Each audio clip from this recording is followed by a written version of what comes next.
Friends, Tuni పాప case Jahnavi అంటే జ్ఞానేశ్వరి జాహ్నవి ఈ పాప కేసులో ఇప్పటి వరకు జరిగిన ఇన్వెస్టిగేషన్, ఇప్పటి వరకు దొరికిన మనకి సమాచారం ఒక రకంగా ఉంటే, దాదాపుగా గత 2-3 రోజుల నుంచి పాప కేసు విషయంలో దర్యాప్తు కోణం పూర్తిగా మారిపోయింది.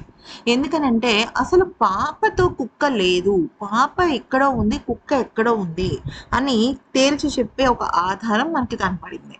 కరెక్ట్‌గా ఇక్కడే చాలా పెద్ద ట్విస్ట్ ఉంది. అసలు పాప తప్పిపోయిన చోటు నుంచి ఇప్పుడు మీరు చూస్తున్న ఈ ప్రదేశం దాదాపుగా 4.5 నుంచి 5.5 కిలోమీటర్ల మధ్యలో ఉంటుంది.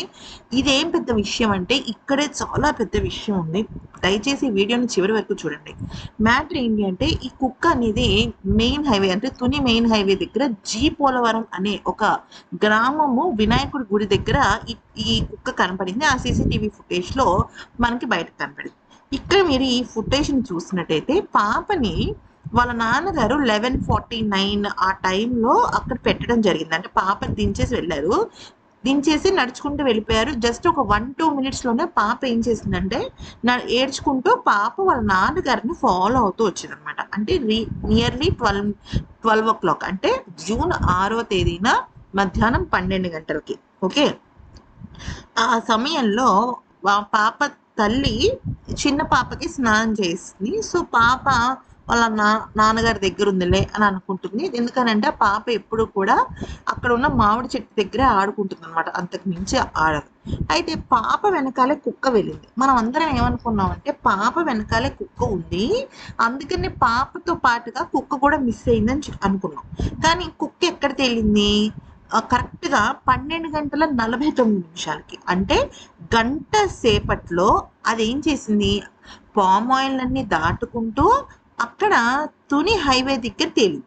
అంటే వీళ్ళు మిస్ అయిన టైం నుంచి కుక్క సీసీటీవీ హైవే మీద కనపడే టైం గ్యాప్ జస్ట్ 1 అవర్. ఇక్కడే చాలా పెద్ద లొసుకుందండి. అదేంటి అంటే పాపని ఎవరైతే చూసారో లాస్ట్ టైం పాపారావు అనే వ్యక్తి చూశాడనమాట. ఆ పాపారావు అనే వ్యక్తితో పాటు ఇంకొక ఇద్దరు కూడా ఉన్నారు. అయితే ఆ ఇద్దరు ఉన్నారు కదా, వాళ్ళు ఏం చెప్పారు, కరెక్ట్‌గా 12:30 ఆ ప్రాంతంలో ఈ పాప ఈ ఈ పామ్ ఆయిల్ తోటలకి అలాగే ఆ అడవి ప్రాంతానికి మధ్య ఒక ఫెన్సింగ్ ఉంది. ఆ ఫెన్సింగ్ దగ్గర పాప ఫెన్సింగ్ దాటుతుంది అని చెప్పారు. ఓకే. అయితే ఇమ్మీడియేట్‌గా వాళ్ళ అమ్మగారికి చెప్పడంతో వాళ్ళ అమ్మగారు పరిగెట్టుకుంటూ వచ్చారు. అప్పటికే వర్షం పడింది. పాప మిస్ అయింది. కానీ ఇక్కడే చాలా పెద్ద లాజిక్ ఏంటి అంటే 12:30 గంటలకి కుక్క, పాప ఇద్దరు కనపడ్డారు. అయితే పాపకి చెప్పులు కూడా లేవు, పైన షర్ట్ కూడా లేదు, జుబ్బా లేదు. జస్ట్ పాప డ్రాయర్‌తోనే ఉంది అని చెప్పేసి ఆ స్థానికుడు చెప్పాడు. అయితే అక్కడ కుక్క కనపడింది, కుక్క మీదకి వస్తుందని చెప్పాడు. మరి కరెక్ట్‌గా ఆ ఫెన్సింగ్ దగ్గర నుంచి ఈ కుక్క కనబడిన ప్రాంతము దాదాపుగా 4.5 కిలోమీటర్ల పైనే ఉంటుంది. పావుగంట సమయంలో అంటే 12:30కి అక్కడ కనపడింది అని చెప్పాడు. 12:49కి కుక్క హైవే మీద కనపడింది. పావుగంట సమయంలో ఈ కుక్క అక్కడి నుంచి అంత దూరం ఎలా వెళ్తుంది? 5 కిలోమీటర్లలో ఏ కుక్క తరము కాదు. అసలు అంత దూరం పరిగెట్టలేదు కూడా. అంటే ఇక్కడ ఆ పాపారావు అనే వ్యక్తి లేదా అక్కడ ఎవరైతే ఇన్ఫర్మేషన్ ఇచ్చారో వాళ్ళ గురించి అనుమాన పడుతున్నారా అంటే వాళ్ళ అమ్మగారు అనుమాన పడుతున్నారని చెప్పేసి కొన్ని వీడియోల్లో మనకి తెలిసిందనమాట. అయితే ఆవిడ ఏమంటుందంటే అక్కడ కొంతమంది ఉన్నారు, వాళ్ళు మేబీ అబద్ధం చెప్పారేమో అనిపిస్తుంది అని చెప్పేసి వాళ్ళ అమ్మగారు కూడా చెప్పడం అయితే జరిగింది. సో ఇక్కడ మనం గమనించాల్సిన విషయం ఏంటి అంటే పాప ఎవరితో పాటు కుక్క ఉంది, కుక్క ఉందా అంటే 12:30 వరకు పాపతోనే కుక్క ఉంది అని స్థానికుడు చెప్తున్నాడు.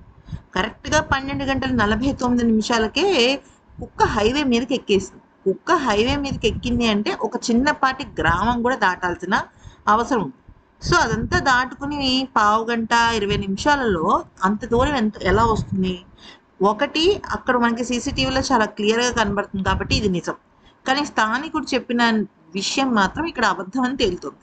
సో ఈ విషయంలో కూడా దర్యాప్తు జరుగుతుంది లోతుగా. ఎందుకనంటే ఇంకా ఇంకా పోలీసులు దాదాపుగా ఇంకొక 28 సీసీటీవీ ఫుటేజ్లు ప్రయత్నిస్తున్నారు. దాదాపుగా చెప్పాలి అంటే ఒక 400 సీసీటీవీ ఫుటేజ్లు వాళ్ళు కనిపెడుతున్నారు అనమాట. సో మొత్తానికైతే మాత్రం ఒక 5 కిలోమీటర్ల దూరం వ్యవధిలో ఈ కేసు ఇంకొక కొత్త మలుపు తిరిగింది.